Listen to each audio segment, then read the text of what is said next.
the senator from Minnesota, Amy Klobuchar. The bang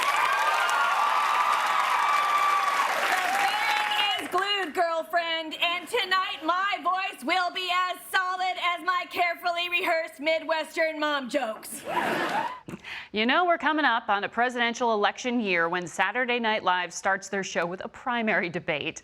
Right now, the real Senator Amy Klobuchar joins us from Council Bluffs, Iowa. Good morning to you, Senator. Good morning, Margaret. I think Rachel Dratch does a pretty good job of playing me. I enjoy it. Well, you came out swinging at this last debate. You got a lot of attention. Do you think this is a more aggressive but still moderate Amy Klobuchar? I have been the same since the very beginning when I announced my candidacy in the middle of that blizzard in the Mississippi River. I think it's really clear we need someone leading this ticket who's going to bring people with them instead of shutting them out. And the point I made in the debate is that I've been consistent in my views. I have passed over 100 bills in the United States Senate during a really difficult time. And I have won in the reddest of red districts and won with suburban and rural voters and Republicans and independents and a fired up Democratic base. I think that's a good case to be made. And I think the other thing I did in this debate was just make the case of how I want to be the one debating Donald Trump. And I think it is more than just the nitty gritty of policy. It's also a values statement, because so many people want a values check on this president. They want someone who gives them a decency check, a patriotism check. Well, and there is the very real check that you as a senator may have to deliver in this impending Senate trial to continue the impeachment process. But you've said your campaign's not going to get in the way of your job as a senator. You can't be in two places at once, though. And Iowa is really make it or break it. How is the impeachment trial going to impact your campaign? Look at what I've just done. I finished that LA debate. We had a little after party, got up at 4 a.m., did the shows, got to Iowa, went on a bus tour, and we've already done 15 counties in a day and a half, ending last night at midnight, and had record crowds at every little town that we went to.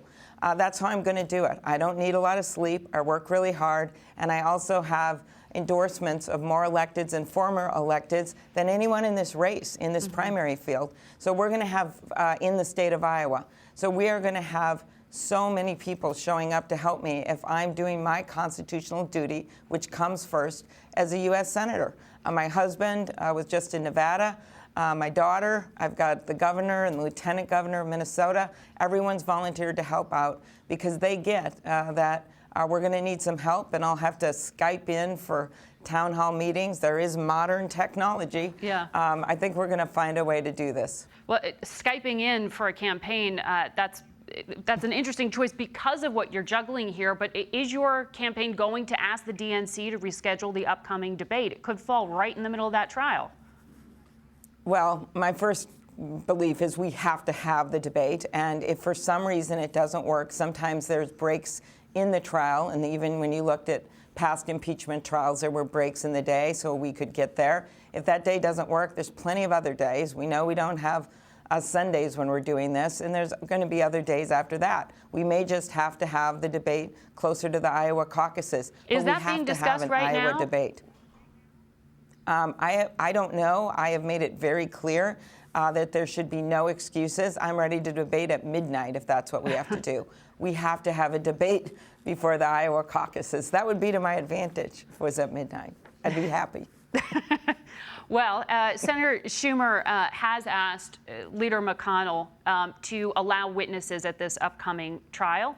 And we know the decision on what the outlines of this are going to look like are still an open question. How do Democrats force witnesses to be allowed, people like Mick Mulvaney and Secretary of State Pompeo?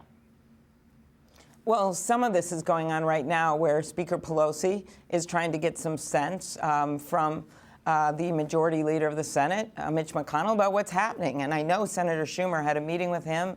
I'm not sure it went that well, but in the end, Mitch McConnell was going to think about it over the holidays. Look at what we're dealing with. I couldn't believe the number of people that came up to me about this.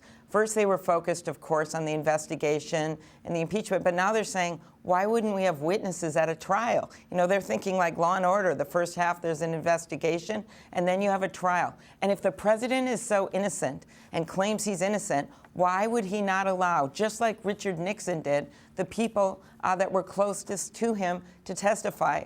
And I think we had some pretty shocking news, Margaret. Is that the Democratic strategy, to take these 2 weeks of break to put pressure on the Republican caucus to back away and allow witnesses?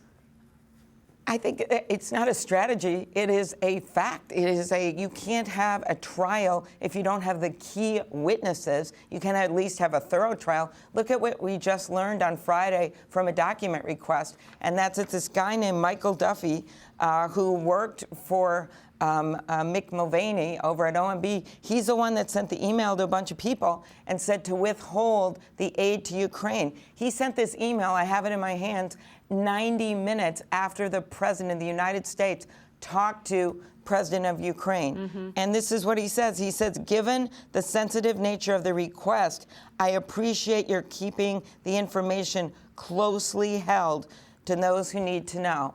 What does that mean? What a great question. That's a question I want to have answered. Well, the way aid was on hold before that date, though. What do you think that shows you? But the point is, why did he send this email just 90 minutes after the president made this call? Why would this email go? If the president is so innocent and shouldn't be impeached, why is he afraid to have these people come forward? That's what people are asking me when I'm at these town hall meetings. All right. Senator Klobuchar, thank you.